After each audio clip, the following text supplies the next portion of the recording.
It's a beautiful sunshiny day outside, and there's quite a bit of sunshine inside. In late August 2001 at CVPH Medical Center, a place that has been in existence for a long, long time. And those people who are regular viewers of our little corner know that we've been focusing on this place with good intentions all year long. Why? You should already know that they're celebrating their Diamond Jubilee. 75 years ago, on January 1st, 1926, this place opened as Physicians Hospital in Plattsburgh. And the rest, as they say, is history. We have had so much fun interviewing the rodeo, retired old doctors, the nurses, and we have had generous comments from our viewers about that. And we're trying to chronicle some of the things that have happened over the years. We're in the inner sanctum. How often do viewers of any kind of television in the North Country get to see this office? We feel like VIPs today with President Kevin Carroll. How are you? Fine, thanks, Gordy. How are you? It's great to enjoy your friendship since you've been here. By now, the public knows that although this may not be the swan song today, you're a short timer now. I remind people of that daily. I just want to go back a little bit. And first of all, it's great for you to invite and allow us to be a part of everything. I've told our viewers many times, a great pleasure has been being connected with the foundation here. But to get to know the people who work in and around this place and to have great confidence and watch this facility grow as a regional medical center over the years. And you've been a big part of that for how long, Kevin? Actually, April of 1984. Time flies when you're having fun. Sure, doesn't it does indeed. It does indeed. Well, I won't say it was a great shock when I read that you were leaving, because you've done it. But what precipitated it at this point in your life? Well, I think, Gordy, I've been here for a while. I actually only came for a couple of years in 1984, and here I am. I came to be in the radio business for a couple of years. I think someone took the strip map about how to get back to Massachusetts way. Anyway, we've done a lot over the years. We've had a lot of good fortune, and things are running, I think, very well. We've got a good medical staff. We have a lot of services that we've added over the years that I think it's an unusually diverse set of services for a town of this size or a county of this size. We have a good seasoned senior staff, good medical staff leadership. So the short of it is, I guess I would say that things are running well. We have good responses from our patients in terms of, are they satisfied with what we do? Do they approve of it, and so on. And I mean, I know that I can kind of see the end, and it seemed to me that I could either wait till another couple of years, or I could leave while things are going well and while there's good inertia. And I think that's really the best thing to do for the institution. Let's just talk a little bit about why you took this job here in the first place. Well, actually, I was working. I was in Massachusetts doing representing 3 hospitals for medical legal work, and I also had about 1,600 employees I was responsible for. And I'd done that for a number of years and was really looking to move and do maybe the next level, a more complex job, and then come back and run a hospital in Massachusetts, most likely. So when I came up here, I had been 13 years at my previous location.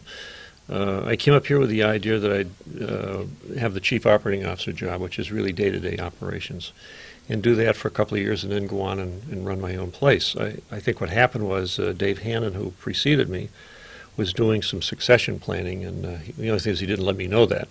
So he left about a year and a half after I got here, actually, and recommended to the board that they give strong consideration to hiring me as the CEO. So that's what happened, and so here I am. That's the short of it. The story is much longer than that. I know it's been a satisfying segment of your career, and it hasn't been without tremendous challenges. But you went to bed early and got up early, and we are where we are.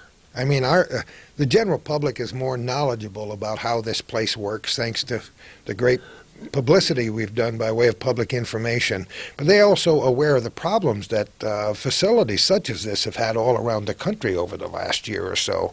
And I think while we're here, we might as well do the strokes where they're deserved. You have persevered, and you're in a pretty good place compared to an awful lot of institutions, smaller and larger, around our nation at this time. And that's not a bad way to leave. Right. I think that's true. If you look more parochially and just look at New York State, in recent years, in the most recent year, I think 3/4 of the hospitals in New York ran in the red, which means that they paid more to produce the services that they gave than they received in revenue. So it's not a good long-term position to be in. We have avoided that. I think we've nurtured a very strong business orientation in terms of how we spend our money. We put anywhere from 10 to probably $13 million a year into new either capital purchases or buildings or programs every year in and year out. Because one of the markers of health for a hospital is what's the average age of your equipment, your buildings, and so on. And we keep putting money back into programs to assure that we're as current as we can be. I think those things have allowed us to start new services where we thought there was a need for them, and we could operate them successfully. And so we add services, and that puts more people to work. That brings more physicians in, and so there were, to give you an interesting couple of comparisons, we had about 850 people when I came here, 850 employees. We now have 1,900. Do you really? Wow, that's a surprise to me. Yeah, that's a lot. We had then like a $30 million budget, annual operating budget. We're now in the $120 million range. And we've added, we had about 80 physicians, and we have now 145. So, the population here hasn't changed much, but the notion I had was, New York is basically pretty restrictive for hospital revenue, and it seemed to me the only way you could increase the revenue would be to add services that would bring people through the turnstile, so to speak, who hadn't been coming before. And it's been a good algorithm, if you will, for growing, and we continue to do that, and it's been successful. If Mr. Miner could come back today, boy, would he be in for an eyeful when he drove past that pristine piece of property where this physician's hospital was built. That just the physical changes are monumental since I came here in 1961, and the services inside and the clout that this facility and its personnel have in the business on the inside and with the population are tremendous. What we talk about a lot in our foundation and elsewhere is how the North Country perceives what happens in this medical center. And you mentioned a very important point back in the beginning of this interview by saying, according to the reports you get back, the vast majority of people who come through this facility for one reason or another are delighted with the way they're treated.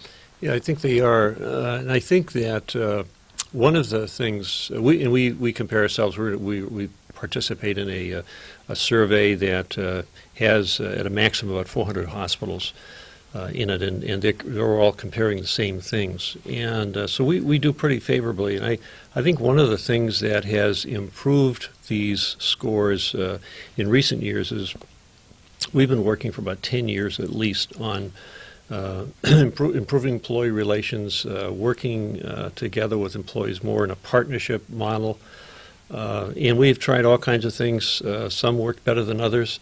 But Mike and I stumbled onto something, or we actually didn't stumble on it. We kind of shaped it, a program in more recent years that allows and creates situations where employees can meet with supervisors and managers over a 2-day period and have a chance to talk about what we do well, how we do it, why we do it, and more importantly, what we don't do well and how we might change it. And what's happened is I think there's more, the inclusiveness, if you will, the inclusive model it tries to create and energize the notion that the employees, this is their place of work. They have something to say. They know their jobs a lot better than we do. And so if we're going to say, tell us how we can do them better. And so when the employees feel like they're part of the program as opposed to just people coming and going, they interact with employees, with patients more comfortably. They interact with the public more comfortably. And that's what you need. People come in here and they're not always under their, at their best, if you will, when they're ill or when their loved ones are ill. So we need to be nurturing, whether you're someone that works in environmental services or that cares for the lawn or whatever. We need to be helpful. And so I think that spills out eventually. And I think it's a lot of the work that's gone on for years is kind of coming to its fullness, but yet there's more to do. I mean, we really have to get better at it still. But I think we have come a long ways toward creating in this community, in the greater North Country community, an ownership. Mm-hmm. And the more people I talk to, the more people say, our medical center. Mm-hmm. And I think that's a good thing when people realize this is their medical center. Yeah. I think that's true, and Mike has done a tremendous job with taking every opportunity he can find to share what we are with the community, with any part of the community, any narrowly focused group, any widely focused group, and it's not so we can, gee, you'll love us. It's rather, if people can understand the complexity and the diversity of things that go on here, and get a sense of how difficult it is to get a good job done, they will more fully appreciate the employees that work here. And that they're not always having a good day. Not every employee has a good day. And he's done a great job having the informal story told. And I think then that, in the best of worlds, we've got 1,900 people here who are our salespeople, who either have a good place to work and they talk about it at home, or they have a bad place, and we like to make it a good place. And that translates into good news for the patients and families. Just think, Mike Hildebrand has to live up to this reputation too. His hat won't fit when we leave this room. We're going to have some fun talking about history. Calvin and I believe that every time we do a program like this, it's a piece of history. Mm-hmm. So people, no doubt, will be viewing this after you've gone into other phases of your life, and me too. And so let's just, and I know you're so busy, Kevin, we appreciate the few minutes you've allowed us to come in here, but if, in the best of all worlds, what would be your vision for the next 5 years here at this facility? In a general way. We need to keep operating successfully in terms of operating in the black. We need to continue to grow our so-called partnership with our employees, because that's really the one of the core pieces of this institution. Because no matter how many services we have, if the employees aren't part of it in making it every day, making it as good as they can, then we're going to be stuck. We can put all the services we want in. They are the medium through which we speak and act.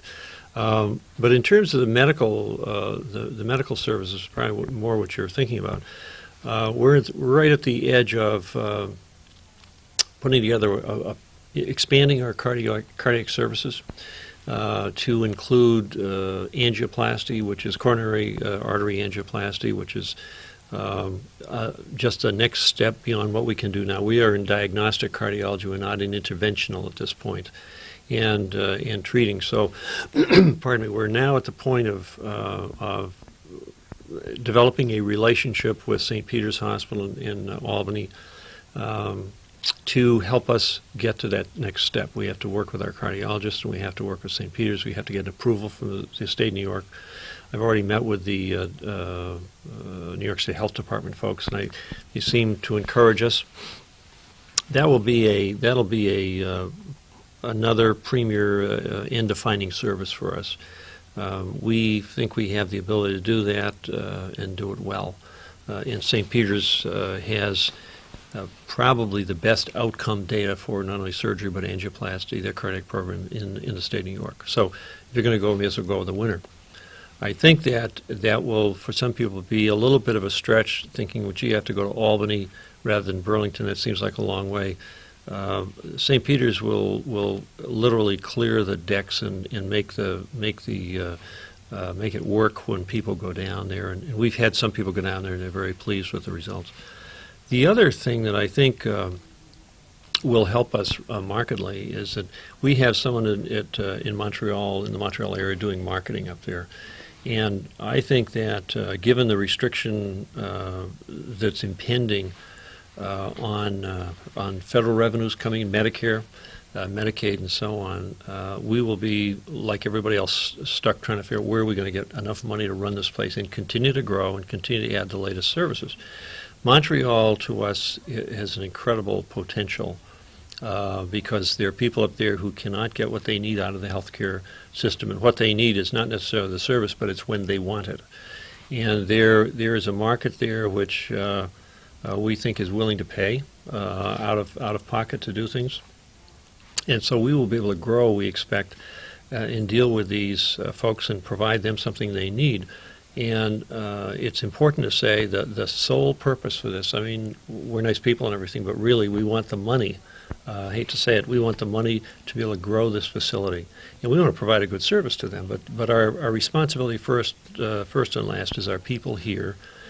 And that just has an enormous implication. So if 5 years from today I had to guess, the two most important things would be the Montreal market and the expanded cardiac services program.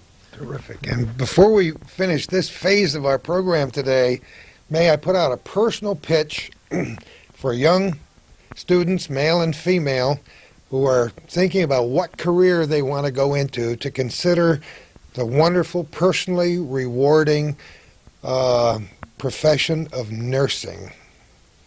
Because we've had problems getting people to go into the field now, and not nearly enough guidance counselors are focusing on this as a tremendous profession. We have ways to train, educate nurses here in our community that set us apart. And so in 5 years, I would like to see a wonderful new batch of nurses who graduate, get that degree, and come to work right here at CVPH. I think we already have a number of programs going on that will address that issue. But more to the point, we have what people wouldn't be apt to think of. We have 240 different kinds of jobs here. Okay, that's a rather striking comment. So that what I would do is I'd expand your comment to say we need everybody. And if you're in high school, the 9th or 10th grade, or if you have a kiddo that's in that age range and isn't quite sure what they want to do, we have and will continue to grow. We just started this year. Hospital-to-school programs will have opportunities for them to come in and work with the volunteers. We'll have chances for them to come in and do what we call shadowing programs. So, someone, if you're a nurse, or if you work in grounds, or you work in as an air conditioning specialist, you can shadow or go along, spend some time with that person. Say, "Gee, that's really an interesting thing." We'll pay for schooling. So the high profile lacking right now is nursing. But trust me, it's lab techs, it's med techs, it's everybody you can think of. There just will not be enough people to take care of the boomers who are going to be retiring in the next 5 or 8 years. So it will be for people in the North Country, most of the people that are born here and raised here will stay here, and it's a great place. It's a great place to work, and I think it's an opportunity. So, is that a good pitch? I think that's great. Kevin, let me publicly thank your hand, shake your hand, and thank you for your contribution here, and wish you Godspeed and the best of good fortune in everything you do in the future. My pleasure entirely. Well, if William H. Miner ever knew how hard it was to get his picture on our program today without a reflection, turning lights off and turning them on and standing here, but we did it. But he's the guy responsible for it all. And Mike Hildebrand, we wanted to make sure we get you on early in this business because we talked about you so much when you were behind the scenes, and anytime Kevin said something nice, I could see him back there saying, yeah, that's true. Yeah. No, actually, Gordy, I was almost falling out of my chair, but I appreciated the kind words. Well, you know, Michael, you and I have been associated for a long time, first in the radio business and now in several different capacities, and I know you've enjoyed your career here at CVPH. For how many years? Oh, it will be 10 years the end of October. And I can tell you I've never been anywhere this long, but I've never enjoyed myself as much as I had until I came here. We've done a number of programs together, chronicling all the expansions and the things away from this particular facility, the campus that goes around the community, and it's fun to watch it grow, isn't it? Oh, I mean, it's made my job quite easy because, first off, we do have great people that work here and on the medical staff, but we have been a very aggressive facility. We haven't rested on our laurels. We've added new programs and new services, and that makes it exciting. And I think that's what the community really is so pleased about. They see the new things that are offered right here in Plattsburgh, and they know that there are good people behind the scenes doing everything. And when you've got a winner, you know, it makes life a lot easier. Go for it. Well, we have chronicled a lot of those things, and we hope that this is a good part of history. We hope before we finish this program today that people get a slightly different view of CVPH Medical Center and a view of its history through some photographs. And talking about history, I have standing next to me with no further comment about how long she's been here, except to say that it's about 38 years. Mary Ellen Everleth, how are you? I'm fine, Gordy. Thank you. And none of those comments are going to be added to this tape except that you were here from the beginning. So what year was it when you came here? I actually started in April of '63. 63, 2 years after I arrived in this burg to begin a 36-year radio career. Right. Well, So you see, you know, we're compatriots in more ways than we know. Absolutely. Are you a North Country native? Yes, my family That is name, from how here, could you and help it You be, got huh? it. We, all my family lives here, and the hospital has been such a big part of all of our lives, really. Having worked here for 38 years, and you know, my children were born here, and this has been just Talk this has about been my home life. and family. You This got is it. Huh? Mhm. This is really Right. home turf for you. Right. Well, what did you do before you came here? Were you a teenager when you started here? 12 Actually, or 13, I or, love to think that I was about 12, but people haven't believed that story. And actually, I started here as a after secretarial school as a transcriptionist in the medical records no department. kidding. And I worked there for about a year or so, and an opening became available in administration, and I moved to that position, and I've been in administration ever since. Well, there aren't many people who have viewed this facility from your kind of perspective over the years. It's So we accept, we fully expect this interview for you to divulge all that secret information about all. Oh, that's I had to swear. You know, I'm sworn to secrecy Well, here. let's talk about some of the top CEOs, presidents, and CEOs you've worked under, and what it was like. First, who's Well, the first actually, one? the first one was Mr. McLaughlin, James McLaughlin, and he was here at Physicians Hospital and was my first boss. He was here for just a short period of time, and the merger occurred between the two hospitals, and Howard Reed joined the medical center. Famous names. Yeah. We're going to drop a lot of them today, yes. And Howard was here from 67 until 76, 78, I guess it was, and he brought in David Hannon as COO, and David took over when Howard left. David was here until 86, and then Kevin arrived, and I've been working for him for the last 17 It years. sounds so simple. Like this, just we rode the waves, and one. Well, really, the key has been flexibility over the years, and I think that it's been a marvelous career here. I've loved every minute of it. It's been some hard work, but there have been many rewards, along with the fact of seeing this place grow so so much and so many changes. It's been just Almost fascinating. before our very eyes, it Yeah. changes. Yeah, yeah. I mean, when we stop and think about it, there was just, the Physicians Hospital here in Champlain Valley down the street, and there were split services. And once they had the vision of combining the two hospitals, I mean, things really took off, and it's been just marvelous. That was an interesting time all by itself, Yes. getting these two facilities Yes. together until it became Yes. CVPH, Champlain Valley Physicians Hospital Medical Center. And that Yeah.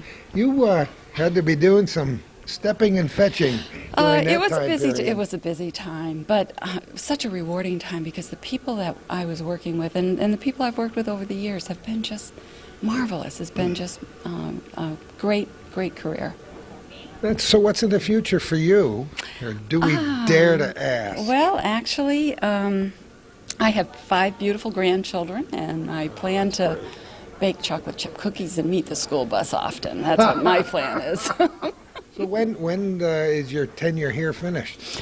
The end of, actually, I'm going to be going out the end of September. My retirement isn't until January, but I'm going to use a little benefit time and come back in periodically to give a hand, and I'll be finished in January. I'm sure this facility is a better place because you've Oh, been aren't here you for nice? 38 years. That's very and nice. I know but- how personally rewarding long tenure at a job can be, and I was never quite sure if I was just being silly to stay in the radio business for all those years.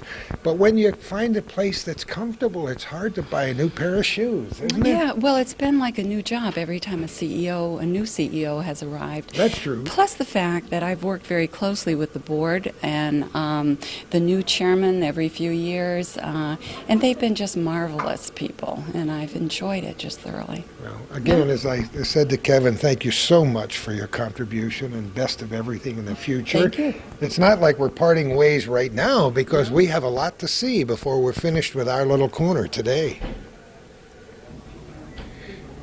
In the course of our coverage of the Diamond Jubilee celebration in 2001, we needed some historical information in chronological order, and our special thanks to Stan Ransom and his wonderful wife for putting together the Champlain Valley Physicians Hospital historical timeline. We've talked about it a great deal before. We mentioned some of the highlights, and now I'd just like to have Calvin go down through and look at it.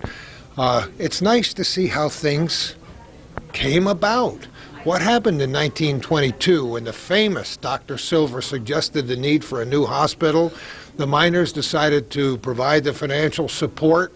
The site was 100 Beekman Street, now 75 Beekman Street, because of a beautiful tree that was here in the grounds, and the property was procured, and they went to work. And early in 1926, Physicians Hospital opened. We learned from A.B. de Grand Prix that there was a previous Physicians Hospital, but this is the one we're officially talking about being 75 years old. And it was no small potatoes, I might say, as we'll prove to you when we show you more of the photographs. The miners didn't spare the horses when they built this place. This was fantastic. 212 beds, 10 stories, 4 wings. Remember, we talked about the cross, elevators, 4 operating rooms, and a cheerful sun parlor on every floor. You gotta love it. So this was big time for 1926, and it's big time for 2001. The merger, as Mary Ellen said, was a big part of the timeline. The Alice T. Minor Center for Women and Children was particularly gratifying for me. All the other things that are off campus are so wonderful. The MRI service, things are changing so often with new machinery that costs a lot of money, and the North Country has supported all of this. And yeah, we got a website. Of course we have a website as well. The new child and adolescent psychiatric unit opened, something that I watched with great anticipation for years to try to get that here.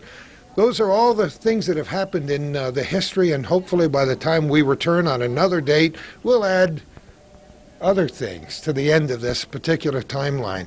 Come on over, Mary Ellen, and let's talk about some of these things. And contrary to what some people have said today, you weren't around here in 1910. That's a beautiful picture of Champlain Valley Hospital. And look at the flowers, and look at the, isn't that Yes, neat? and just take a look. There are some, these are These are horses and buggies. Horses Yeah, and buggies sitting around in a Yeah. wonderful field. And you see, Champlain Valley Hospital, for those of you who may not live right here in the Plattsburgh or have been here recently, was over off what is now Ruger Street in Plattsburgh, and parts of that facility remained after it became the college. And Right. we've had reports as part of our Diamond Jubilee celebration of bringing the patients over here when the Oh, in that was quite an 1972, it was in May of '72, and it was just a marvelous, organized effort on everyone's part who was here at that time. The patients were moved without any problems or any issues, and it was just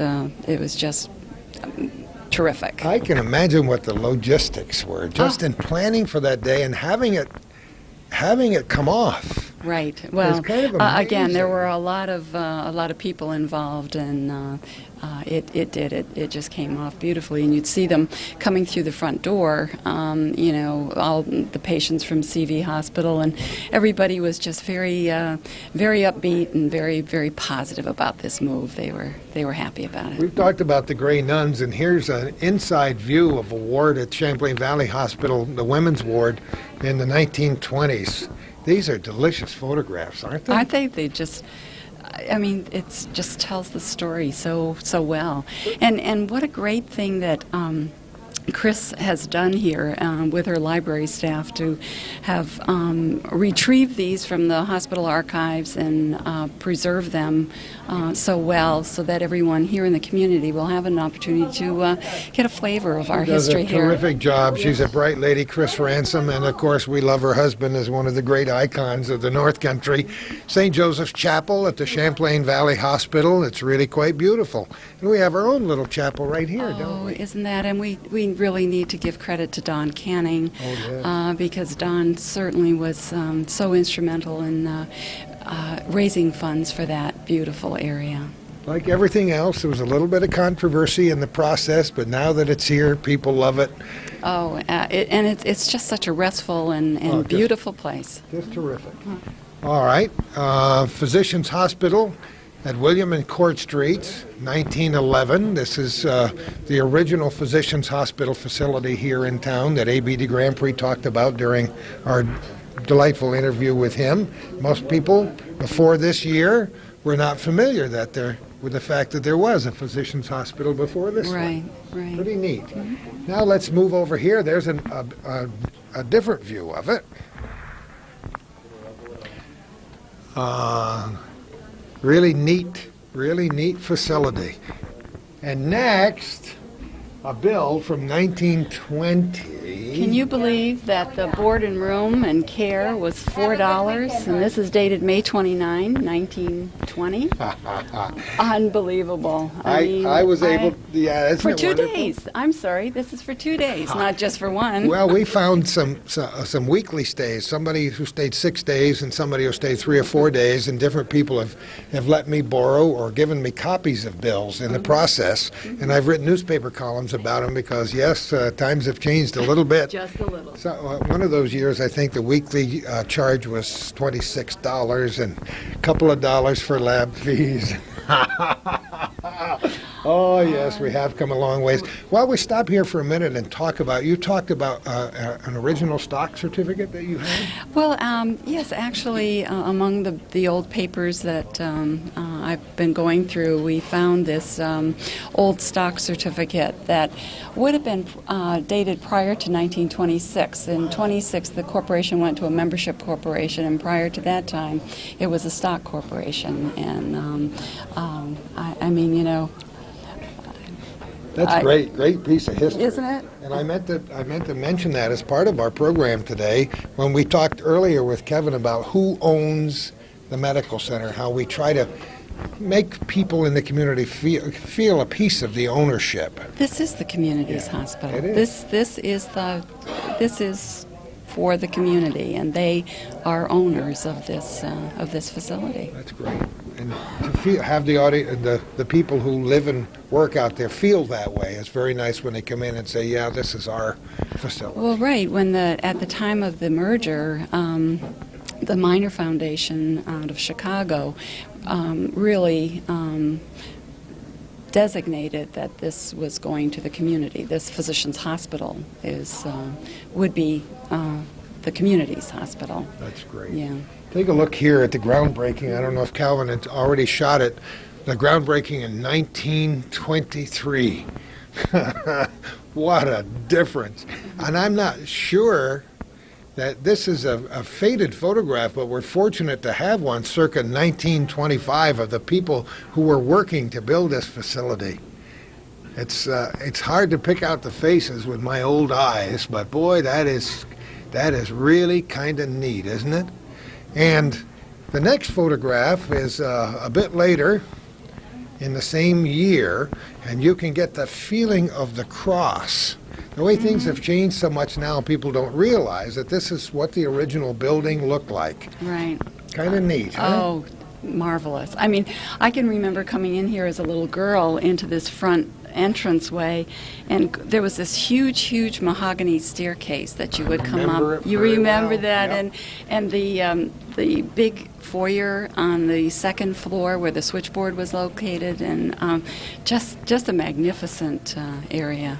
Part of our Diamond Jubilee series, and we've done several programs now, was to sit a couple of the original early students of Physicians Hospital Nursing School, to sit them down and talk with them about what it was like to come here from one of them lived here and one of them did not, came from another area, and how they became friends and graduated from the Physicians Hospital School of Nursing in 1934, and some of their little-known escapades in the process, and it was just delicious and delightful. And the best part of that whole interview is the fact that those two people became bosom buddies then, and they still communicate daily, and they're 90 years old. Isn't it just absolutely? Doesn't that say something about the people of the North Country, though? Well, we've talked about solariums and sun parlors and all kinds of things, and I mentioned before to our audience, not only on this show but in previous shows, that this was a pretty classy place when it opened up. And this is a perfect example, because it's a picture taken of a sun parlor here, and there was one on each floor right when the facility opened in 1926. Isn't it just marvelous? And look at the furniture, the quality of that furniture that they had here then. Well, in the boardroom, everywhere, the beautiful mahogany or whatever it was, and fireplaces, and yeah. it was more like a mansion than a hospital. Right. Well, they certainly had the money and the class to make this just a beautiful facility. And because they had the money, they had some of the eccentricities that go along with being that way. And the miners, William H. Miner wanted things a certain way, and by golly, he got them a certain way. And in the very beginning, he didn't want too many colors in here. So strangely enough, even though all these pictures are in black and white and brown and white, it was a long time before color schemes were added to the inside of Physicians Hospital, which many people may not know. He just thought it would detract. You know, something else that I find fascinating is the way nursing, the clothes that they wear, the garb that they wear has changed over the years with the caps and so on. I don't think you can find a nurse with a cap on anymore, Isn't can that you? amazing? I didn't really like it when they changed. Oh. It's like the nun's habits, you know? Yeah. And you could tell by the cap Who was who? who was who. Right, Isn't right, it and really they just look so professional. And although I would have hated to have ironed those uniforms Oh, can back you then, imagine? starch them and iron them? Oh, I don't think so. But some people who are viewing this program today may not realize until we mentioned it that, yes, there was a nursing school here, and there were rooms, and the people, they boarded here. They stayed here back in those days. Isn't it neat? And the nursing school was transferred to Clinton Community, I think in 78 or 79. Agnes Pearl was heading up our school at that time when the transfer took What a place. wonderful lady she is. Isn't she? It's She's just absolutely terrific person, Agnes.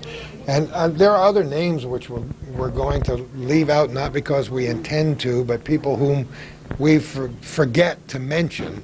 But it's, you don't get here from there without a lot of people making tremendous contributions. Oh, absolutely. And there have been just so many marvelous people who From have the candy worked- stripers to You the got it. physicians to Yeah. the CEOs to the gals who work behind the scenes.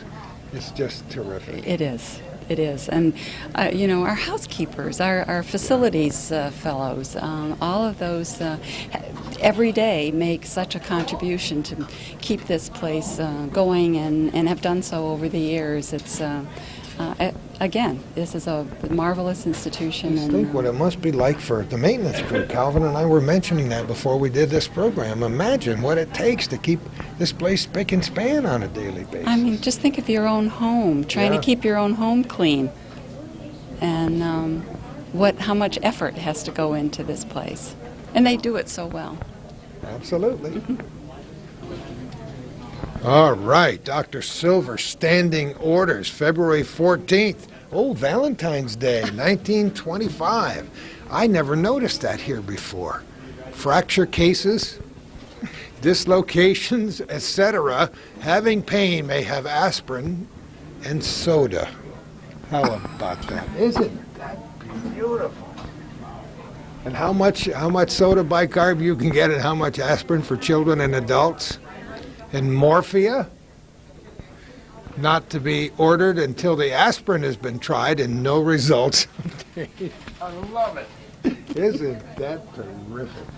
I don't know where were some of these things were found. Well, actually, we used to have a room up on the 8th floor, and it seemed like everybody had just kind of dumped a lot of artifacts and whatnot there, and Chris and her staff went through there and organized and got it put together, and this happened to be among those papers. I don't think anybody realized how delightful this Diamond Jubilee year would be in terms of bringing back memories.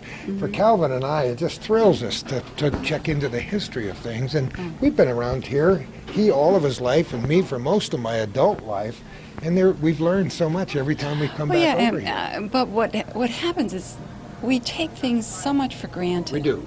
And we really don't realize, unless we give it some thought, about how much people have put into this place and have made it what it is. And it's marvelous. We have a pretty good product Yeah, today. we do. Well, let's look at some more pictures. We mentioned the name of Dr. Silver and showed his photograph before, but he was around here for such a long time and impacted so many lives. The very young people now whose grandparents were delivered, back in the era of Dr. Silver, whose idea it was to put this facility here. So it's proper that we should have his photograph on the wall, I guess, Mary Ellen. Well, he was so well regarded, and I have to tell you that it was shortly after I started here that he died, and they had his coffin up in the boardroom Come on on. the 7th floor. Oh, my and goodness. A little they had known some fact. calling hours. Here. Well, it makes perfect sense Yeah. now that oh, you think yeah. about it. Yeah. In those days, people were generally not waked in funeral homes anyway, but it was perfect that he would be here. That's absolutely incredible. You thought I was kidding when I said there was a certain amount of opulence, almost decadence here in the 1920s. Take a look at what is said to be the fireplace in the reception room with a tribute to Dr. Silver. That's pretty neat. And Mary Ellen and I were trying to figure out a minute ago where that was. I have no idea. I'm not really sure where that room was located, but it certainly is overwhelming when you look at that beautiful fireplace and the furniture. Not much of what existed in 1926 is still around except inside some of the old walls here. Before we finish today, we've been already promised that we're going to go way upstairs because you listen to the old doctors retired old doctors, as they call themselves, and the rodeo doctors, about what it was like to do operations with an audience in an auditorium, and and because these were learning students were here to learn and watch them operate, and they could do a little bit on the patient and look out and see Lake Champlain out of one of the windows, and it must have been an incredible experience back in the 1930s and 40s. And it's difficult to get them on tape, but I'm sure you can see them, paintings of Dr. and Mrs. Silver, because they're such an important part of the history of the present CVPH Medical Center. The beauty of having somebody with us who's been here for 38 years is that, yes, we can identify some of the people and some of the photographs that were not the ones that date all the way back to 1926, but Mary Ellen, this one says Boardroom Physicians Hospital circa 1926, but it's more like another era, at least some years after that. Yeah, the people in this photograph are people who were here in the early 60s, and so This we'll is just have to more change. like my early tenure and your early tenure. here. Right, right. But you saw the back of somebody's head, you recognized Yeah, it, yeah? actually, that was Jim McLaughlin, and Dan McGinley is also in that picture, and he was controller at that time of the Physicians Hospital. So this had to have been probably 62, 63. We're also fortunate that we have so many photographs from the very beginning, aren't we, Mary Ellen? Oh, we are. We are just really blessed, and we will keep those very, very carefully because this is our past. It's We need to it's preserve it. so great to be able to get all the pictures on tape all at one time, so our viewing audience, and we have many viewers all over the North Country and other counties other than Plattsburgh, can see what life was like here 75 years ago. For those of you who've been patients recently at the CVPH Medical Center or have visited here, imagine, if you will, what life was like 1 year after this facility opened as Physicians Hospital. And when they say deluxe room for patients in 1927, they're not kidding. I wouldn't mind having a bed like that at home, would you? Man, a life, I bet if that were to go up for auction, you wouldn't be able to touch it. Some of that furniture still could be existent. Some of it may be up at the Alice T. Minor Museum in Chazy. I'm not certain, but that's really, really quite beautiful. Seeing this frontal view across the pond of Physicians Hospital 74 years ago reminded Mary Ellen of the day the pillars came down. Oh, it was just an awesome sight to watch those pillars just crumble, and it was really breathtaking. That was a part of the image that we all thought about when we looked at this facility for so many years, and I was trying to determine when those pillars came down. What year would that be? It would have had to have been late 68 or early 69 when the construction started for the R building, and of course that was completed in 72, and in May the patients were moved from CV over here. While we're at it, I venture to guess that because that was such a momentous time, that somebody may have been here taking some maybe 8mm film of that. It's possible that the television station, which had been in existence many years by that time, has some old film footage, but it's also possible that some of our viewers have some old photographs or old movie film of that particular day, or anything else that might be of interest. Mind you, we still have a few months left in this Diamond Jubilee year of 2001 as we're filming this in late August. So if people do have some memorabilia that they might want to loan or donate to make copies of, I guess they could probably contact Chris, huh? In the library, Sure. Chris Ransom? She would be just thrilled to hear from anyone who might have something to add to this collection. So We all would be thrilled. let's look in the archives, folks, and let us know. The tunnel. We haven't had a tunnel here in a long time, but we did way back when, Mary Ellen. Oh, yeah, I remember a little girl going through that tunnel, and that was really an experience. Certainly, it kept you nice and dry on rainy days. Well, there it says the tunnel from the hospital ends in the building at the right, 1928, a couple of years after Physicians Hospital opened. Calvin made the remark, oh, look, they had an antique auto show. But yes, we do remember the tunnel, and we were trying to remember where the tunnel came out, whether it's right to the left of where we're recording today, or whether it was down closer to the snack bar, and the jury's out, but I'm sure somebody will let us know among our many viewers. In case there was any question in your minds or anybody else's mind, Dr. Silver, the chief of the medical staff at Physicians Hospital, ran the show. That's my understanding. He certainly did. He was quite a guy. And for so many years, like A.B. de Grand Prix, he practiced his profession for a long, long time in the North Country. And that's a great, if not absolutely candid shot of Dr. Silver. Does it look like he posed? Look how straight his back is. Take a look at the great old pedestal telephone. The clean desk. The flowers, the fresh flowers and the clean desk. This guy didn't look too busy, did he? I don't know if that's a Bible or a medical book on, on the corner of the desk. But are you sure Hildebrand wasn't here back in 1929? Because that's pretty neat. Calvin wanted to show us a picture of the picture that was on the wall. And we have no idea what that picture is, but once again, some of our astute viewers might be able to tell us it looks like some ancient doctor in the Middle Ages or later, sitting on a box and poring over some notes, but an interesting choice to be on the wall of Dr. Silver back in 1929. Well, at least I remembered the wood right. It was mahogany trim, and you can see that when I said no expense was spared when they built Physicians Hospital in 1926, we weren't kidding. A beautiful clock was there along with the mahogany trim in 1930. There's a classic photograph before the days of snow tires in a winter scene in front of the hospital. And don't they just look so proud and pleased to have this beautiful ambulance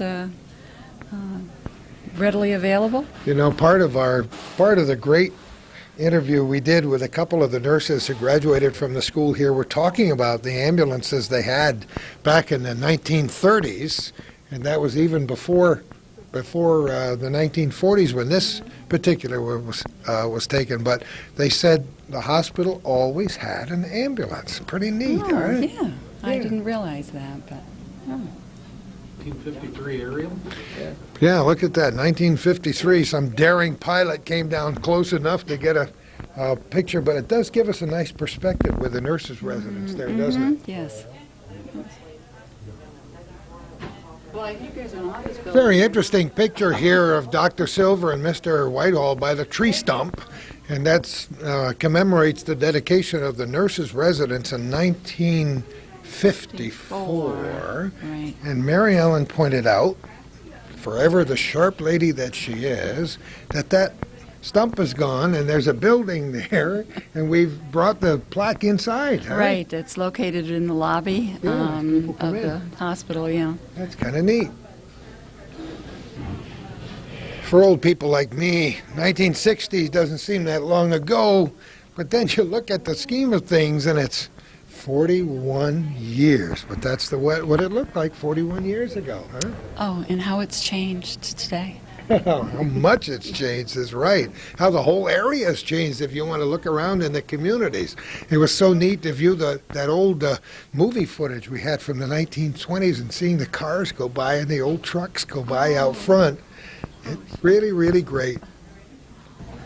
This is a year or so past when the columns came down. Right. That was the construction of the new front of the Physicians Hospital in 1970. Pretty good, huh? Oh, yeah. Sounded like in the background the columns were coming down again. It was just somebody moving something. Life goes on in spite of the fact that Calvin would love to have everything stop here when we start our... No, we pride ourselves on being very informal because we just don't know any other way. Well, here's something that came along in the 1970s. Boy, that's pretty modern for the 1970s, isn't it? The CVPH Medical Center Healthmobile. They're everywhere, like the bookmobile, huh? Oh, absolutely. They actually, this was a thought of Howard Reed's. He had a little joint effort with Blue Cross, and they put this van together and traveled around the North Country taking blood pressures and helping people out in the hinterlands here to keep track of their health status. And you know what? We still do those kinds of things today. Yeah. And when you think back, I mean, there wasn't much of that going on in the 70s, so there was a lot of forward thinking, I think, is what we want to say about that. The move. We've talked about it several times today and many times in the past, and Dr. Walker was telling me what it was like, because he was there helping to supervise that move from one place to the other. And as we mentioned before, it happened in 1972 on May 15th, as a matter of fact. I had forgotten that until right now. That was quite a day. Oh, that was just a happy day, a marvelous time for the staff, and because they were coming to work at a new facility, and the patients were pleased with their accommodations here in the new building, and it was just a marvelous time. And here we are again, more about the move. You can see the nurses and those people around. And once again, of course, I remember it very well, having covered it on the radio. I didn't take pictures back in those days, but it was extremely interesting for everybody involved. And it was something that brought a lot of the public out to see what was going on, and everybody talked about it in big headlines in the newspaper. And just the organization that went into the process was, would make you stop and think. It's probably something you wouldn't want to go through again. Probably not. Mike Hildebrand was telling us about how he was participating in putting together a timeline of the early days, the Champlain Valley Hospital and Physicians Hospital, and how long it was before any real expansion was done. Finally, expansion was done at Champlain Valley Hospital, and there was a long period of time, 20-some years, before anything major was done, and that expansion was done at Champlain Valley Hospital. And now, just in the 4 years or so that Calvin and I have been doing our little corner since 1997, unbelievable changes. This CVPH Medical Center, Fitzpatrick Cancer Center. When that opened, that was a glorious day for the North Country. We have special celebrations, survivors celebrations every year with those wonderful, heartfelt, and emotional stories. We're now working with cancer patients from across the border quite often who come down here to get our tremendous care, and that facility alone is one of the tremendous advances. Oh, the care that's rendered there, the staff is just so wonderful with the patients, and you talk to some of those patients and it just, does your heart good, because they are so happy with the care that they get there. So many heartwarming stories here in the North Country, and we tell as many as we can right here in our little corner. Mary Ellen Everlith, I want to thank you for allowing us to be a part of your day and being such a gracious hostess here with the photographs. It's actually been my pleasure, Gordy. Thank you very much for doing this, and I hope your audience enjoys the old photographs and a little bit of the history. I'm sure they will. And before we leave, I would be remiss if I didn't offer my personal thanks and the thanks of this entire North Country for your significant contributions over the last 38 years. It's honestly, I could not have had a better career than here at CVPH, and I've enjoyed it thoroughly, and I've just loved the people that I've worked with, and I've been fortunate, really fortunate. That's what I say every time I turn a corner in life. Somebody say, "How was it?" I say, "It's been fun." Oh, we found some neat stuff. We're uncovering new stuff all the time. Hal Merrill, how are you? Very good. How are you? I'm doing great. What's that picture we're looking at? This is one of the things I maintain here, which is part of the facilities department. This is a book that was found in the basement here about 10 years ago. It is the hospital. It was made for the hospital in 1926, and it shows floor by floor what the hospital looked like in 1926. What we're looking at here, it's the first floor now, but actually in 1926 would have been the basement. No kidding. The first floor actually was, you came in on the large set of steps, you came in the second floor by the outpatient waiting room. Of course you did. So when we look at this, Well, look at that picture. and this picture shows what was a laundry, as Yeah, I I got flub it, shows a laundry room that was down here, and for a hospital in 1926 to have its own laundry room. And Mr. Miner was ahead of his time, and let's have everything right here. In so many ways. Yeah. This would have been down this hallway, and my guess would have been to the left-hand side here, maintaining a full laundry. On the right-hand side, It's hard to hold put all this that down. stuff at the There. same time, yeah. on the right-hand side, you would have had the linen room and the sewing room. So they did their own repairs right here, and that would have been pretty much down the right-hand side here, which is now our medical records. So we just reuse, redo, recycle. But it is fun to be able to look at the old pictures and figure out where things were, isn't it? And that's, I think the last 10 years for me, what the fun part has been to have the book and to try and go through the old part of the hospital and figure out where these pictures were taken, which a lot of these rooms certainly don't look like this anymore. Oh, that's neat. Hal, just for the benefit of the rest of our audience, what do you do here? I work security and I drive the ambulance. This is my 19th year. So Come on. It's been here quite a while. I think of him as a teenager. And still doing this. And like I said, as I make the rounds here every day, which I do have to cover everything in the hospital, well, in 19 years of making rounds, you get a little curious as to why did it look like there used to be a door there? Why did it look like there was a window? And how come the floor kind of has a bump here? And this has helped. And it makes my job a little more interesting. Oh, that's great. Are we going to look at the old morgue? Yes, let's head that way first. Let me pick this up and we'll head that Take way. your time. All right, boy, we're in the old morgue. You promised me, and now what is it now, Hal? This is now the biomed clinical engineering, and as you can see by the equipment that Roger James is working on at the moment, this is where we maintain most of the things that work in the hospital. We know it was a morgue. We can look here. What you had at this time was, you had 4 separate compartments, which of course back in 1926 what they had to do was put ice in between the stretchers. So you would have big blocks of ice, which is why you have a kind of hollow spot.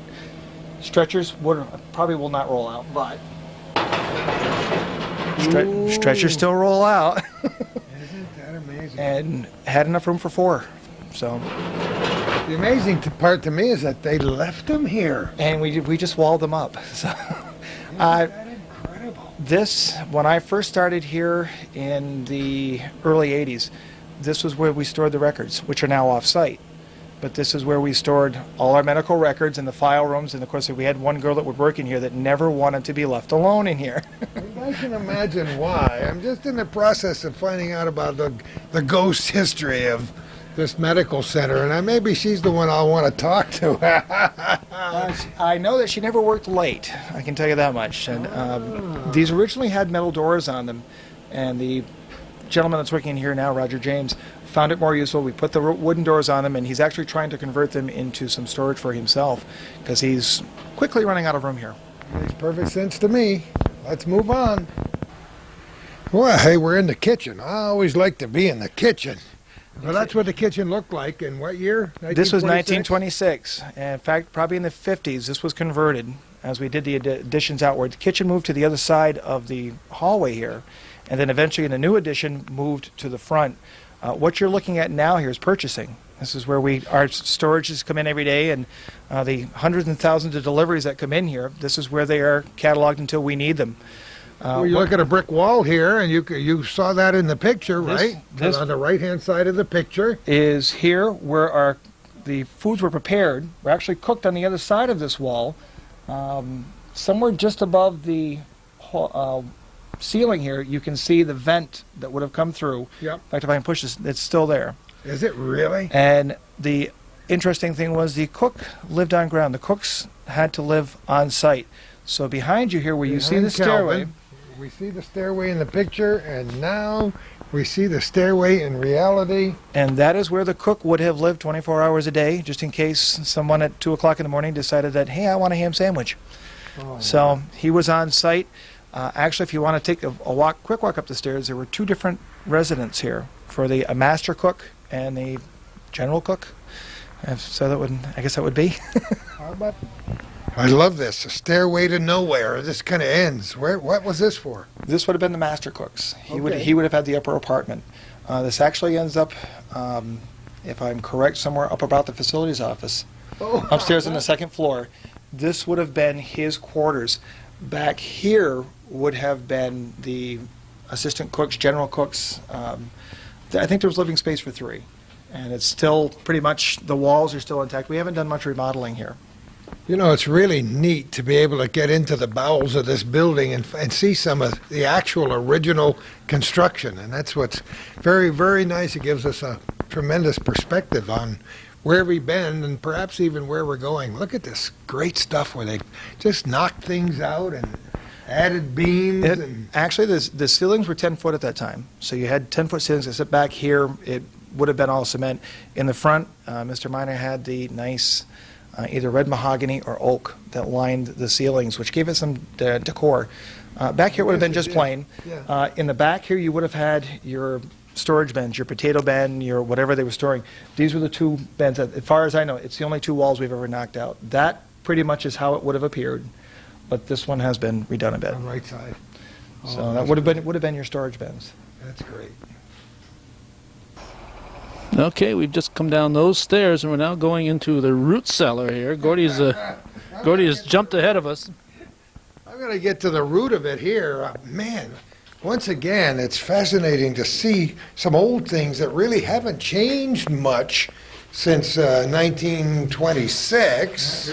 Original ceiling, original handrails, original light fixtures. Light fixtures. Pretty much, that probably has been redone a couple times, but This is as I said, the only person willing to come down here is a meter reader. So Meter Reader and Gordy Little. Calvin Castine. Oh my goodness. It's nice and toasty down here, Calvin, and watch your head. And this would have been their root cellar, pretty much the way it was constructed in 1926. There were some bends down here at one point, but it now houses our hot water, our cold water, the heating for the winter, the air conditioning for the summer, which is most of the pipes you see running through here. As I said, we're not skimping for space here, so anything we can use, we're using. I would dare say the vast majority of the 1,800-some souls who work here today have never been standing where we are right now. I'm guessing 90% of the hospital has never seen this, including the people that work in this area have probably never seen this area. And anybody who's over 6 feet tall may want to wear a special hard hat when he comes down here. This is amazing. There actually is one more chamber beyond us, and it's actually probably maybe a foot again smaller than this.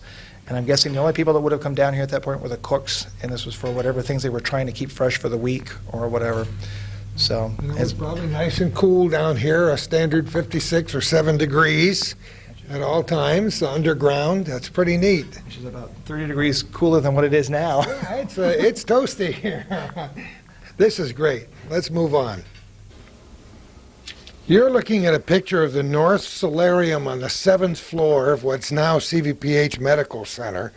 And as we've told you so many times today and in the past, this was kind of an incredible facility, even 75 years ago.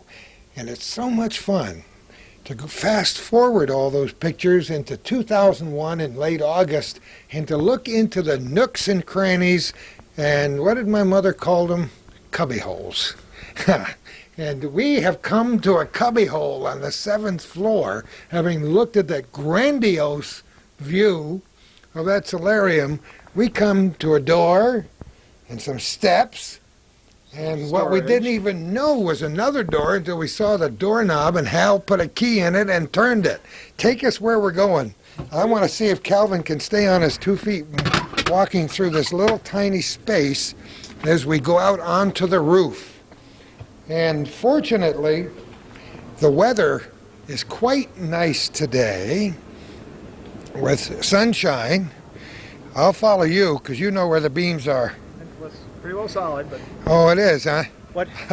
I'll let you know. If I suddenly become 4 feet tall, you'll know you were wrong. Oh my God, look at this view. Isn't this neat? This would have been nicer with the story and a half all glass solariums that were here. Oh yeah, Now, but for whatever, this is where they were, right this here. is exactly what you're looking at is what would have been the story and a half solariums. As you look at the area over here, this is the area that would have been the boardroom, which where when the roof is. Yes, which is now roof. Both solariums on the north and the south, and the boardroom, for whatever reason, at the time of the remodeling in the 50s or the 70s, was decided that these had to come off, whether it was for structural or whatever. Yeah. These were torn off. It was made roof. The boardroom was torn off. The roof was made. The large 7-story white pillars that were in the front were knocked down. Yeah, And they were no knocked more. down, as Mary Ellen told us, and that was quite a day when they came down. We still would like to find some still photographs or moving shots of when that day happened. This is absolutely incredible to walk around on the top of where the old solarium was on the 7th floor, and you can see for a long, long ways. The view off in this direction is from Beekman Towers, a 13-story building on that end of town. You can see to the right the cogeneration plant down behind the Georgia Pacific Mill, and everybody's front yards and backyards. It's really, really neat to be up here because it gives you a view that people have never seen before. And I dare say, Michael, you probably never came through that door in your life, did you? Never through that door, certainly not. I mean, some of the things and some of the places we're going to later on, I've been, but Hal knows many more cubby holes and nooks and crannies than I do. I was wondering, would you want to go over and try to do a guesstimate as to where you think the tunnel comes in? Which you can probably see from here. I have a shot. I think we want to go right dead out here. All right. Calvin, just watch this vent in the middle here. And we've added a neoprene roof, and that Yeah. hopefully is what stops the leaking. If it looks like rubber, it is rubber. Yeah, that's right. Now, what we're looking at here is the single lot with the arrows. That's the doctor's parking lot. And I'm guessing probably somewhere about the single row here in the lawn area is about where the gentleman, when they did the digging, excavating, where they hit the tunnel. Right over here to the left a little bit. The row of cars is in the lawn area where the trees are in this center, this little mall area. That's about it, huh? That's about I remember. That's your about where best they hit the guess. tunnel. Which would have put it in this area here. You know, I can remember going through it many times, but as Mary Ellen said, you just don't pay attention when you're doing it, you know? I think some of us forget that these things are not going to be here forever. And we always assume that there's going to be a tunnel here. And I don't know, a lot of employees would like to see that tunnel back. Who knows what the view will be from here 75 years from now? I mean, you know, just this vista. Kevin Carroll mentioned vistas when we were talking about them. And the reason we come to the North Country and find it hard to go away and can't wait to come back home. Look at the church steeples, St. Peter's and St. John's churches. Look at the McDonough monument, stately right in the center. I just found somebody who's got a copy of when that monument was dedicated in the early second decade of the 20th century. Look at the incredible Lake Champlain, Cumberland Head, the Vermont shoreline, the fabulous Green Mountains in silhouette against a perfectly beautiful blue sky with just a few thin lines of clouds. Absolutely incredible.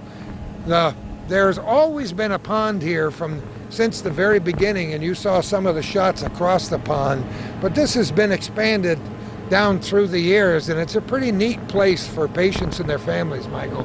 Oh yeah, we're very, very proud of the lawn and the the animals and the opportunity that's afforded here for families to come, especially with their little ones, and feed the ducks and the geese and the deer. And maybe you'd call it a poor man's zoo, But we think it's very important, and certainly as we bring people in here, as we recruit people from other parts of the country, they're amazed at the facilities we have that I think sometimes we take for granted. Yeah, I think it would be pretty hard to view this even on your 13 or 21 or 54-inch television screen. It would be pretty hard to take this whole thing for granted. This view behind us, of course, is what you might have seen in 1926 on the backside there. Huh? Well, and I think Hal may actually have plans to take us up there. So Really? what you're seeing right now, we're going to be on top very shortly. Let's do that too.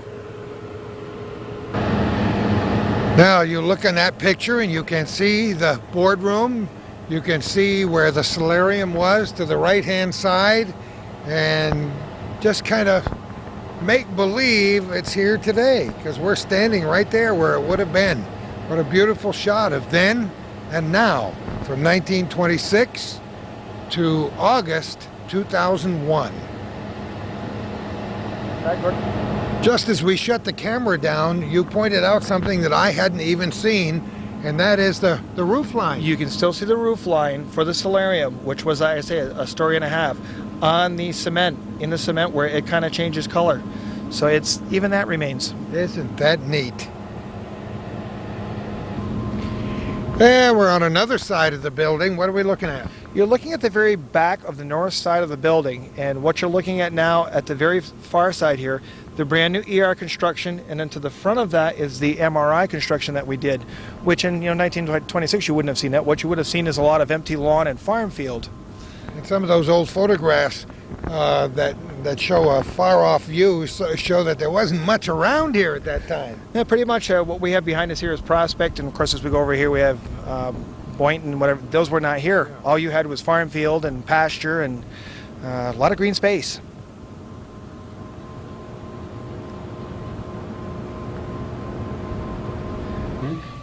All right, we're in the hallway now, and how you were talking about the splash guards along the wall up here on the 7th floor. Yeah, this is pretty much original, except for the drop ceiling, which you're now missing about 2 feet of ceiling. Oh, you are? But this is, of course, we have run all the wires and pipes that we needed above here for heating and ventilation.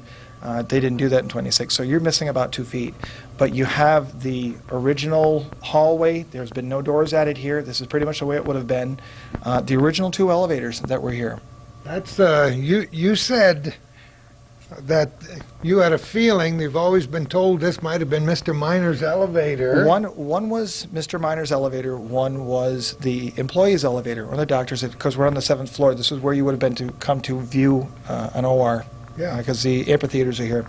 I know from the years I've been here, the 18, 19 years, this elevator seems to want to take you to 8. No matter when you get on it, no matter where you push the button, it takes you to 8. That's a wonderful, quirky little thing, and it's like the old man is pushing the button saying, wait a minute, I want you to stop here. He just wants you to see his old office. So that's, my thought is, hey, he just wants you to go for the ride. Now going down, it'll stop anywhere you want. It's going Coming up, it's going to go to 8. This elevator is still in use. In fact, we call it the ER elevator. The elevator that was here, we have since removed for whatever reason, and this, it probably won't show much. This is where all our computer and electrical telephone lines run now. So instead of seeing an elevator, Oh my, let Calvin get over my shoulder and just kind of take a peek in there. Boy, we're showing these things that wouldn't even be shown on a public tour, but that's certainly looks like an elevator shaft, doesn't it, huh? and we put in a great floor so that you can stand in here, and then the telephone lines, the computer lines, pretty much whatever lines we could run down here. Now we have this nice, 6 foot by 6 foot chase. Let's use it. Isn't that neat? You get a shot down through that great, ooh baby. We're 7 floors up. Actually, this stops in 2, so you wouldn't have been able to get down to the first floor. But then again, the first floor back in 26 was actually the basement. The second floor was your first floor. I got you. So, amphitheater's next. All right, let's go. This is a very important photograph that we're showing right now on the screen. Wait before you open the door, and let's just talk about this. That photograph that we're looking at on our screen now is a construction of The amphitheaters, which were actually, the OR was on the 6th floor, but in 1926, he believed that this should be more of a teaching hospital, It and was. you should be able to view the surgeries. So Mr. Miner constructed what was then 4 amphitheaters. If you can see the rings, there are 4 distinct rings in the pictures. There were 3 small amphitheaters, 1 large amphitheater. The one that's always used in the photos that you see is the one that the amphitheater goes right to the very wall itself. And The other 3 most do of not. those you can't view now because they're being used for something else. They're, Construction changed them They- considerably.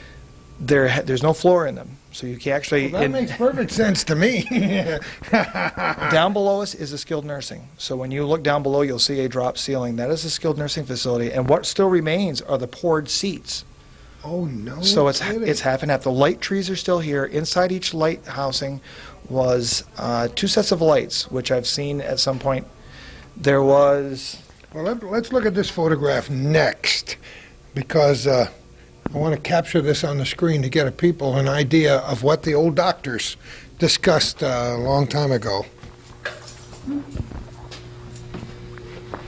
Not a lot of light. In fact, this is probably what you're going to get. Oh, no kidding. Can't add much more to it either. I don't know if you can get anything in here. Oh, Calvin's got it. Okay. All right, now, this gives a perfect, and I have to tell you that this is a wonderful and unique experience for me, because I've wanted to come up here, and all the years for the last 40 years in Plattsburgh, and this is my first opportunity. Let me step to the other side of Calvin and have Hal describe what we're looking at here. What you're looking at is a picture that you normally see. This is the one amphitheater that, if you look, this extends right to what then would have been a triple set of pane windows, which held the heat in, it let a lot of sun in, but it kept this room very climate controlled. The box in the center here held a double set of lights. There was an outer ring of white lights, and then for whatever reason they had an inner set of colored lights, which were colored lenses, which I'm not sure what they would have used them for, but the circle that you're looking for through down below, that is what would have been the OR, which is now our skilled nursing facility. So you're actually looking kind of into somebody's room. Isn't that neat? And you see the poured cement seats. Yep, So these you are- know where students sat way back when, in the 19, they're solid is right, absolutely incredible. Steps go all the way down. These probably could have sat in them, but to me they lend themselves more to standing and kind of leaning in. Extends right to the wall on both sides. The other 3 do not. They stop very short of this. And this is exactly the way they would have been. The color is the same. This is set up exactly the way it would have been. You know, it pleases me so much that there are remnants of the original Physicians Hospital here, and what better time during the 75th anniversary to go and check out all this stuff, and what better person to lead the parade than Hal. I thank you so much. This is such a neat experience. And as I said again, you get curious when you work here, and I would dare to say that probably 90% of the employees that work here don't know this is here. No. They never do. Like I say again, if you look, the wood on the doors is the same. You still have the mahogany wood. This one room is unique in that it had, if they were filming an operation, this has its own darkroom, which is what you see behind us. Oh, no The kidding. darkroom is still here. So when you open this door, let me just give you a quick. Sure, look at the handles and the, oh, isn't that neat? Of course, we're housing other things, but this has a light.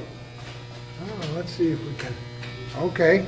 You see how they've tried to keep it as dark as possible, and if they were filming an operation, this is probably where they would have developed it or stored it until they were ready. And original mahogany around the doors, original handles, original light fixtures. This is pretty much what you would have seen in 1926, except for the absorber. Yeah, except, yeah, a little piece of modern technology in 2001. This is absolutely beautiful, and we've seen some of this wood in the photographs, folks, and that's what it looks like all these years later. Pretty durable stuff.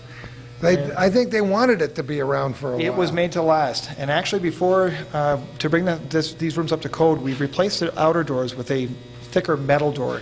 The original mahogany doors that were there had a kind of a frosted window in them, and I wish we'd save one, but underneath each door, on the inside was printed on hours when you could come in and view.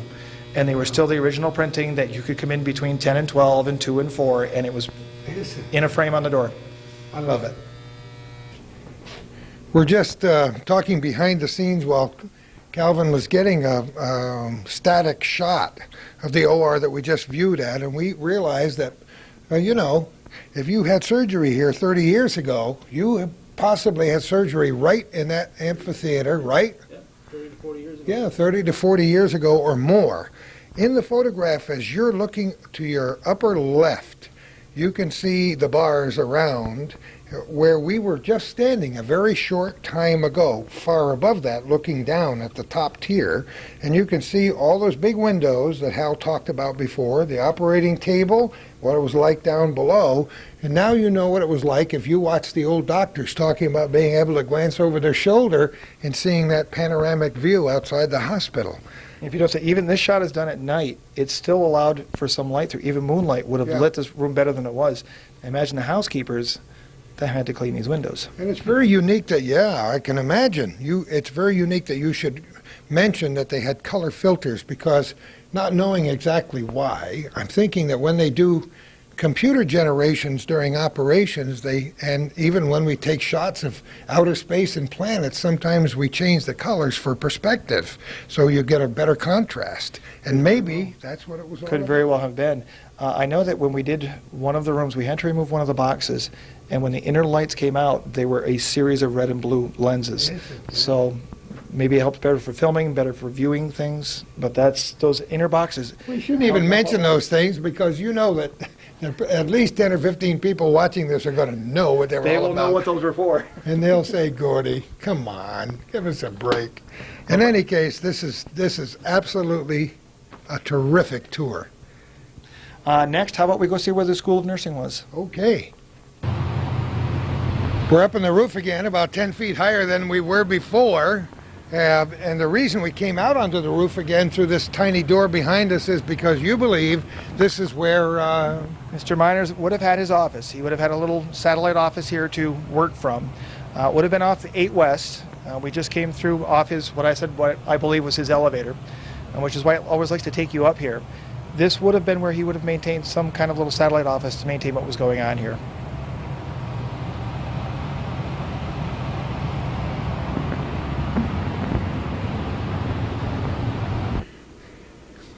Still on the 8th floor, that mysterious 8th floor where the elevator stops, whether anybody wants it to or not, where Mr. Miner would get off. And we're in the School of Nursing. Right now, this is the School of Radiology, which you have radiology on here. And on the other side, you have the OR techs The that picture we're looking at on the screen, in 1926 would have been the School of Nursing, which is they actually lived on site here, studied on site here, and this would have been classrooms for them. so that where Alice Reppes and Mary DeGregory went to school in the 1930s and graduated in 1934, they walked these floors. Probably several times a day. What we maintained here was, as you're looking at this area here, is mostly classroom.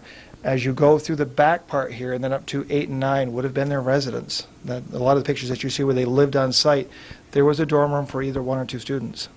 So these doors would essentially go through the same openings as they did in 1926, you think? This one, yes. If you can see on the sides here, you can still see where the columns were. Yes, That would have been an open an classroom. open classroom in here, okay. The windows we have redone later to add, keep the heat in, but these are essentially, you're looking at the classrooms that these people would have sat in. I love So- it. I love it. What a great piece of history.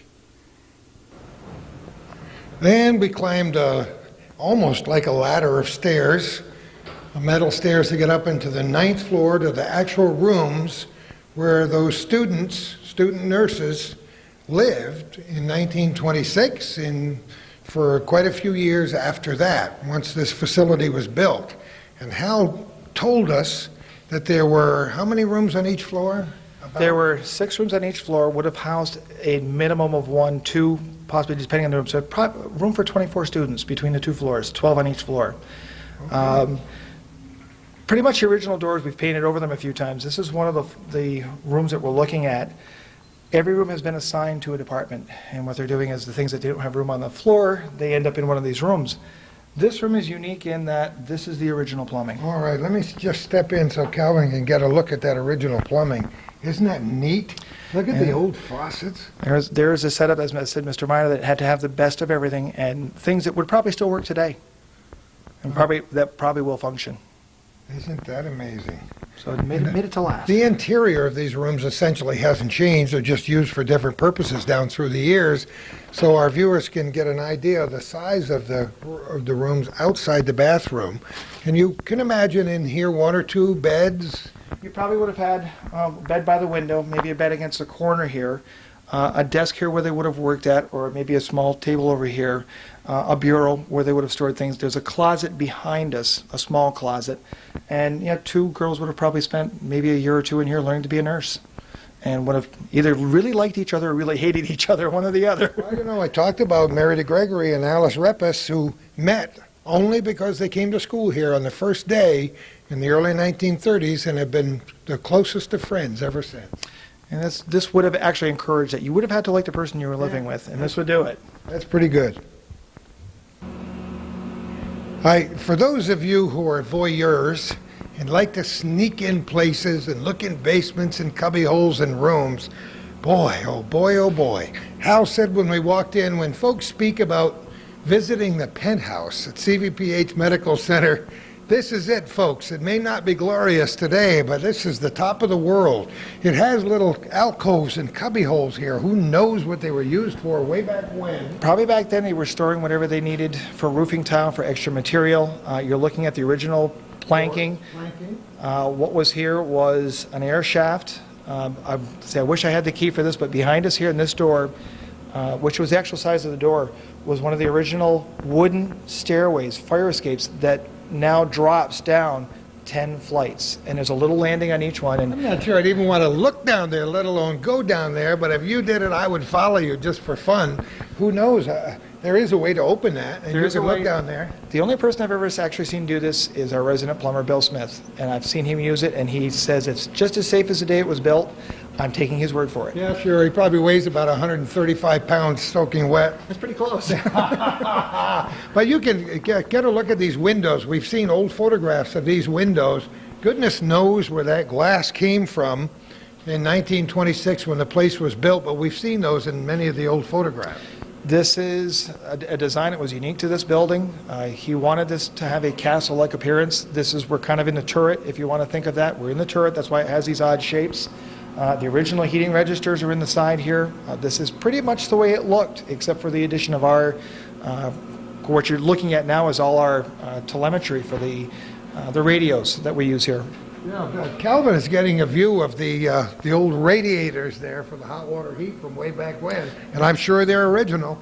Nothing has been touched here, so that would be the 1926 radiator. And I say outside of the few additions we've made for the one basic hot water line we're running, some of the lines you're looking at is our new fire suppression system, and then our paging system runs off the roof. The radios for the ER, the radios for the facilities department are all based here. So when somebody says they need to get to the roof to fix something, this is where they want to come. I'm sure this tour is not only fascinating for people who just want to know a little bit about the history, but for those people who are in the construction business, or for all old-time retired construction people and engineers. And it's conceivable that some of the people who worked on this building, they'd be pretty old by now, but it's conceivable that they could still be alive. Well, that could very well be, and you figure they'd be probably in their late 90s, but hey, we're living longer. And here's an excellent idea of how they put these bricks together, how they laid things in, why this building is still standing 85 years later. And it's structurally sound, or we wouldn't be standing here. You can count on that. Engineers know about those things. And you figure every floor has somewhere between a foot and a half of cement between the floors. The walls are extremely thick, even though they're using brick. The brick is at least double layered in some areas, so you're talking probably a half a foot of brick. This was built. Entire place. It has to do with the history. The only thing I can think of that you haven't been in yet is the cistern in the dungeon. Oh, the cistern in the dungeon? That's the bowels of the basement. Where the hospital actually maintained its own water supply, maintained its own cold water and things, and it was here. Had its own well, had its own supply of water. You gotta be kidding. So it's the last place I know of that's original and just has not changed much of what you're looking at. Many of our viewers have probably never heard that word, cistern, before. Well, you heard it now today, folks, right? I know I had not until I started working here. When the guys referred to the cistern and stay away from the cistern, I now know where that is. Well, this has turned out to be a real discovery tour because Hal hasn't been here before. Mike Hildebrand said, "What's that piece of equipment inside that door?" Hal said, "What door?" We opened the door and stepped over a threshold, which is about almost 19 inches high, and we looked into the room, a bricked-in room, and saw something that we have no idea what it might be. Some kind of a standpipe with an arm on it and a collection unit on top. So Hal says, "Oh, probably for rainwater." Come on, you made that up. Yes, you're right. I made that up. But you've never looked in here before. This is one of the areas, at every tour, I find something different. Mike has to get credit for this one. That is something I've never seen, and probably one of our plumbers would have to identify that. We're on the roof, so, or at least the next stop up's the roof. God knows what that is. If any of our viewers have any clue as to what that is, contact Calvin Castine. Look in your phone book under Hometown, two separate words, Hometown Cable, 298-4663, and give them an idea what it is, and we'll pass it along to our viewers at a future time. I dare say this little room, this old piece of equipment, and much of what you've seen today, you have never seen on television, in photographs, or anywhere before. And who knows, this may be the only time you'll ever see it. So enjoy and bring the kids around and get a little history lesson as we get toward the conclusion of this edition of Our Little Corner. All right, this is you can see the wheels turning and the cables turning. This is basically what one of the original elevator penthouses would have looked like, Hal. This is the original building. We have not changed the outside of the building. What you see inside is the additions that we've done to the elevators to keep them up. But the new electronics, which before this would not have existed, you just would have had a pulley system here. But now we have the new pulley system installed, the electronics that make it work. And people, when they say the one cable is going to break and let me drop, you can see that there's actually 7 or 8 cables holding you up. That's so incredible. Big motors and everything works very, very smoothly. And there are how many of these penthouses? 2? There are 2 penthouses on this side. This is the old side of the building. So you have we're standing in the large Otis side. Behind you is the small Otis. Across is where the ER, Mr. Miner's elevator. Yeah. That's the one across from us. And basically the buildings have not changed. We just keep redoing the inside, and that's what you see. In the right direction. We are indeed on the top of the world. It doesn't get much higher than this. This is CVPH. This is the 11th floor. It's as high as you can get. Mr. Miner designed this building to have that kind of turret-style castle effect in the middle. We're at the top. We're at the turret, and originally you could see through some of the turret areas. We've since blocked it up, so it's roughly 6 feet all the way around. That's why Calvin is holding the camera above his head. Calvin's a little afraid of heights. And I offered to pick him up there and put him on the next ledge, and he respectfully declined. I'd have passed on that one, too. We have no idea what that camera was just showing people out there. And we'll see it for the first time when it gets on television, I can guarantee you that. Oh, boy, and the mountains on that side. Pretty incredible place we live in, isn't it? In 1926, to have a building that was, 11 stories plus, if you're on the roof here, 11 and a half, this had to be one of the tallest buildings in Plattsburgh. And the view here at that point would have covered, I'm guessing, right down to Cumberland Head, halfway out to Beekmantown, halfway out to the Air Force Base. And as you can see, any mountain you want to take a look at, there it is. In terms of buildings with people in them, this absolutely was the tallest building in Plattsburgh at that time. We now have 13-story towers, and all of that stuff. But boy, oh boy, just to get a look at this building inside and out, and I mean inside and out, from 1927 to 2001 is a kick for me, and I hope it is for you too. In the words of an old Chubby Checker song, how low can you go? You can't go any lower here, can you, Hal? This is, we're actually one floor below ground level, and we're actually the ground level here, but we're one floor below the building. This is as low as you can go. The dungeon, the cistern, whatever you want it to call this. We were looking at some pipes here, and there's water still dripping out of these pipes that comes out of the groundwater that still drips into here and drains out. Yeah, this is where it would have been collected. The hospital was designed to have its own water supply, that no matter what happened, the hospital was pretty much self-sufficient. This is what they call the cistern. There's an area behind us that's kind of blocked off, but this is where the hospital, they would have collected the water. It would have been used for their laundry, for whatever they were using the water for. As many old homes, as I've talked to young kids often about how old homes had cisterns, either metal or poured cement cisterns in their basement. Collection units up on the roof where the rainwater would come down into the cistern. There would be a hand pump in the kitchen, and that's what you used for everything but drinking. And now we're standing on the poured cement area, which there would have been a series of pumps here. Which you're looking through what we've cracked out of here, which is now, it's dead storage again. And there would have been a set of pumps here, which would have pumped the water out of here up to the hospital.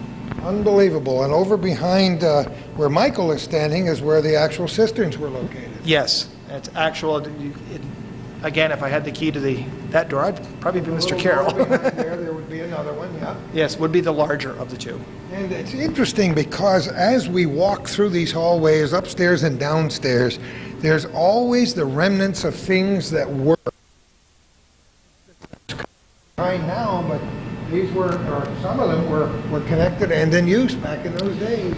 That is probably something up until the 50s was probably here and in use, and then as we redid things, as we're running newer areas, as you can see the groundwater still running here, that's as much as we wanted to get out of here, so that remains.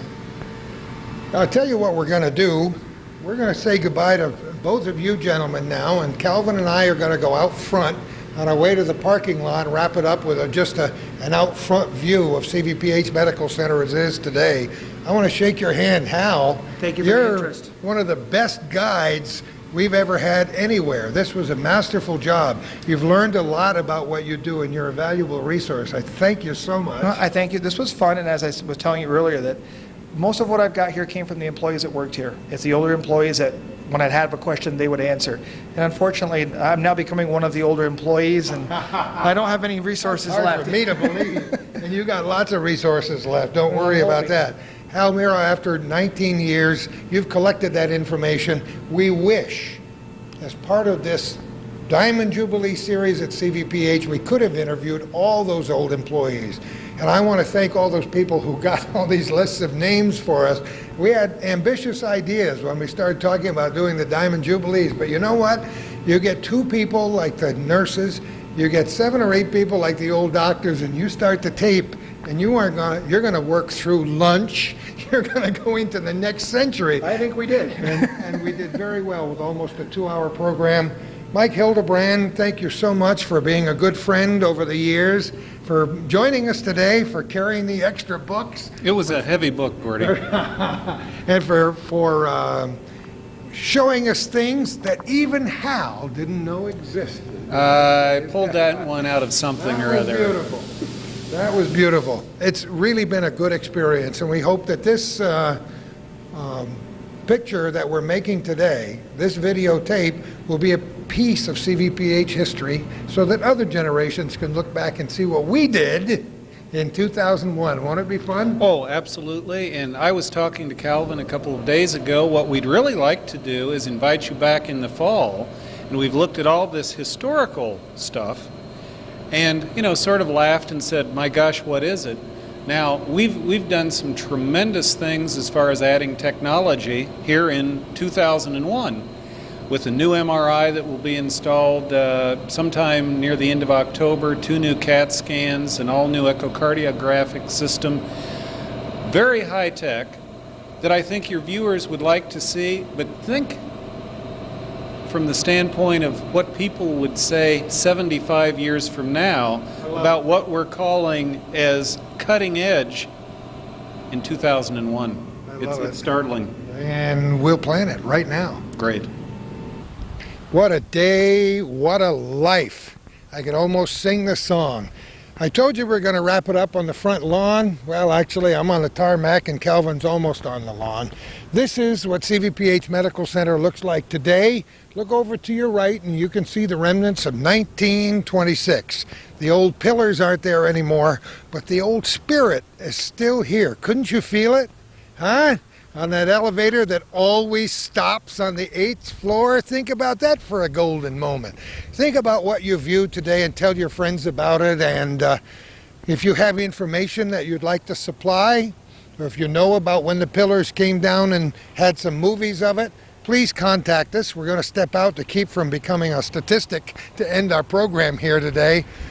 But we hope you've enjoyed it as much as we have. Our thanks to Kevin Carroll, President and CEO of this organization, who will soon be leaving, for joining us at the beginning today.